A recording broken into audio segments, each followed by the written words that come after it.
وظیفہ بھیج دیتے۔ 5 لاکھ کا قرض ہو تو اخباروں میں کتنی خبریں آتی ہیں کہ خودکشی کر لی، مر جاتا ہے کہ کہاں سے قرض ادا کر، پھانسی لگا دیتا ہے کہ جان چھوٹے۔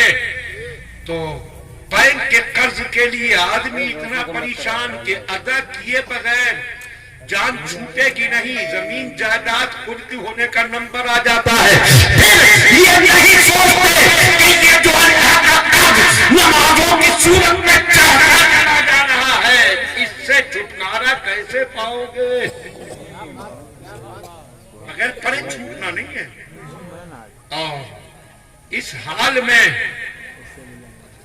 نماز کسی حال میں معاف نہیں، کھڑے ہونے کی طاقت نہیں، بیٹھ نہیں سکتا، ہر وقت لیٹا ہوں تو لیٹ کر اشارے سے ہی پڑھ لے۔ چھٹکارا کسی حال میں نہیں، جب تک عقل سلامت ہے نماز پڑھنا ہی پڑھنا۔ بات آئی تو 2 منٹ میں ایک بات کہہ دوں، آپ زور سے بولیے 24 گھنٹے میں کتنی نمازیں فرض؟ اے وقت کی سب بولیے 5۔ تو اگر مہینہ 30 دن کا ہے تو 1 مہینے کی کتنی ہو گئی؟ ارے بہت آسان، اتنا میتھ بھی نہیں پڑھتے ہو نا۔ ہاں 30 گنا 5 کتنا ہو جائے گا؟ 150۔ 30 دن کا مہینہ ہے 150۔ اب کبھی بس اس جلسے میں میری ایک خاص یہ درخواست، اکیلے میں گھر میں بیٹھ کر حساب لگانا کہ سال میں کتنی ہوئی، اور پھر سوچنا کہ میری عمر کتنی ہے۔ اگر 12 سال کی عمر سے مجھ پر نماز فرض ہوئی، 12 سے ہی مان لینا، تو اگر عمر ہو گئی 25 سال کی تو 13 سال کی نمازیں جوڑو۔ اگر عمر ہو گئی 50 سال کی تو 38 سال کی نمازیں جوڑو۔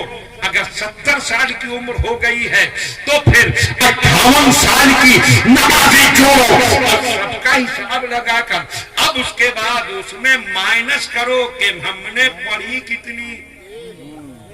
اتنا کرنا، ایک دن اکیلے میں بیٹھ کے جتنی پڑھی وہ مائنس کرو، اور پھر دیکھو کہ اب بچی کتنی، اور پھر یہ سوچو کہ یہ جو رہ گئی بچ گئی ان کو ادا کب کریں، کیسے ادا کریں گے؟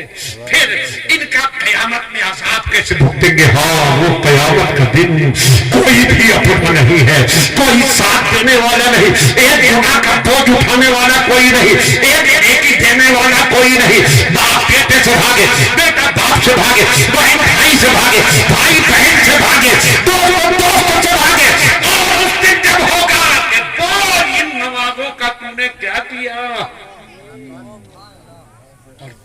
کہہ دیا جائے ڈال دو جہنم میں، تو کیا ہوگا؟ آپ کہیں گے مختار اب تو وقت بھی اتنا نہ بچا ہماری زندگی میں کہ ہم کو پچھلی ادا کر سکیں۔ تو سنو، تم بہت رحمت والے دین کے ماننے والے ہو، تمہارا خدا رحمت والا، نبی رحمت والا، دین رحمت والا، اعلان رحمت ہے۔ آدمی تنہائی میں بیٹھ کر سچے دل سے توبہ کر لے، مولا مجھ سے غلطی ہوئی، جو نمازیں چھوٹ گئی اب ایک نہیں چھوڑوں گا، اور جتنی پچھلی رہ گئی ہے ان کو بھی پوری کروں گا۔ پھر جو خالی وقت میرے ان میں پچھلی نمازیں پڑھنا شروع کر دے، وقت کی بھی پڑھے، پچھلی بھی پڑھے، خالی وقت میں پڑھتا ہے، اور حساب پورا ہونے سے پہلے اسے موت آ جائے۔ سب کے عہد پر تھا، پوری کر رہا تھا، پوری ہونے سے پہلے موت آ گئی، تو اللہ کی رحمت کا اعلان ہے کہ باقی کی معافی مل سکتی ہے۔ لیکن جب پڑھو گے ہی نہیں، پوری کرو گے ہی نہیں، تو کیسے ملے گی معافی؟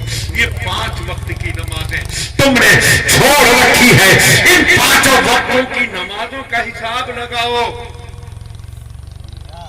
چلو ادھر سے ہندوستان کے پوری حصے سے اور چلے جاؤ بنگلہ دیش کی بات تو ہم کر سکتے ہیں کہ ہمارے پردھان منتری ہی ابھی بنگلہ دیش ہو کر آئے، تو بنگلہ دیش کی بات کیا بری لگے گی؟